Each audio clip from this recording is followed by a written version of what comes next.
La campagne référendaire, suivie du vote du 16 novembre 2024, a mis en exergue le oui avec plus de 91% après des tensions basées sur le décryptage des articles qui faisaient polémique. C'est après l'annonce des résultats provisoires du ministère de l'Intérieur que la sphère sociopolitique du 241 a fait la conférence de presse, déclaration, point de presse, interview avec des acteurs politiques, sociétés civiles et leaders d'opinion pour faire le point après cette grande arène historique de l'ère de la transition pilotée par le général de brigade Blaise Clotaire Oligui Nguema. Le 12 octobre dernier, c'était une grande messe au cours de laquelle on a réaffirmé notre soutien au secrétaire, chef de l'État, et appelé les camarades à voter pour le oui. Et ensuite, en ma qualité de numéro 1 de la campagne à Meudunu, nous avons essayé d'avoir une stratégie inclusive.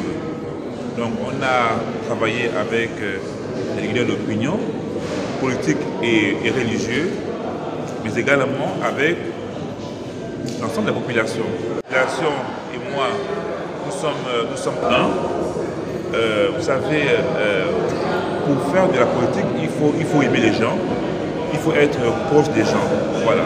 Et les gens savent bien vous les rendre au moment venu. Dire merci à l'ensemble de la population de Meudunu qui a bien compris le bien fondé de soutenir le oui à ce référendum. Il faut également dire qu'à Meudunu, les gens soutiennent le chef de l'État, Blaise Clotaire Oligui Nguema. C'est très bien passé. Le oui l'a remporté. Mais il faut savoir qu'il y a eu des stratégies qui ont été mises en place. Nous avons recensé plusieurs bénévoles et donc on a formé, on a mis en place des séminaires de renforcement bien avant le lancement de la campagne.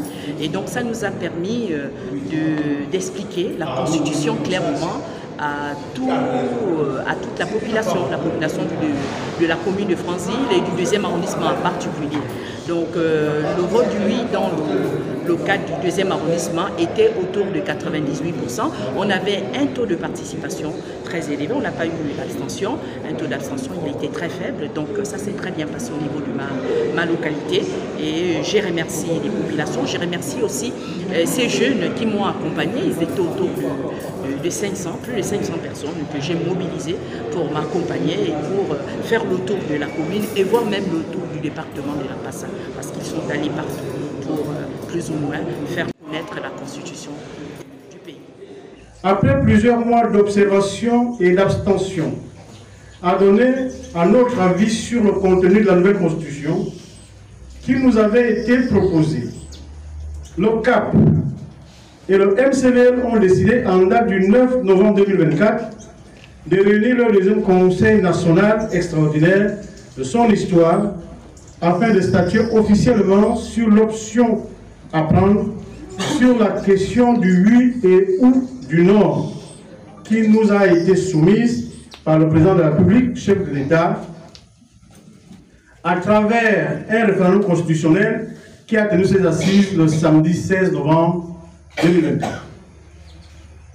Après moult tractations liées à l'examen approfondi de cette constitution soumise au peuple souverain, force est de constater que l'ensemble des membres du CAP et du MCVL ont massivement opté pour le oui.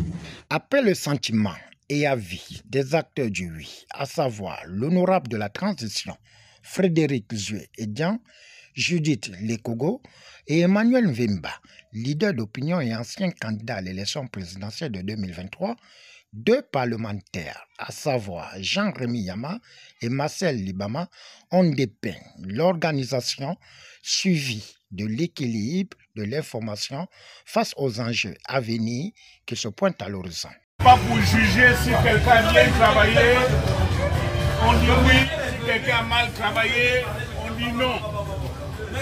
Cette élection-là, le président lui-même l'a dit. Que ce n'est pas l'élection du président. Le non, le oui ne doivent pas se battre. Mais il faut être objectif. Et la constitution d'un pays, c'est comme la colonne vertébrale d'un homme, c'est comme le cerveau d'un homme, c'est comme le cœur d'un homme. Si c'est défaillant, vous serez défaillant toute votre vie. Il aurait eu des morts, des blessés et la casse. Le CEPI a trahi sa promesse. Parce que quelle était la promesse du CEPI? C'était de nous organiser une élection crédible, une élection transparente, une élection juste, une élection démocratique. Nous sommes tous les Gabonais des observateurs. Est-ce qu'on peut, dans le cas de cette élection, est-ce qu'on peut parler d'une élection juste? Est-ce qu'on peut parler d'une élection transparente? Pas du tout. Le non, je vous le dis, les yeux dans les yeux, le non a remporté largement sur le référendum. C'est que le CEPI, sans le PDG, est une voiture sans carburant. Le PDG, sans le CEPI, est une voiture sans chauffeur. Et je vais vous apporter des éléments. Cette abstention, le premier responsable de l'abstention, c'est le PDG. Le PDG a fait la campagne pour le non, pas pour le oui. Nous déduisons que le Gabon traverse une période historique et chaque Gabonais du oui ou du non est invité à contribuer pour l'unité et la convergence des forces pour une gouvernance nouvelle, loin des pratiques du passé.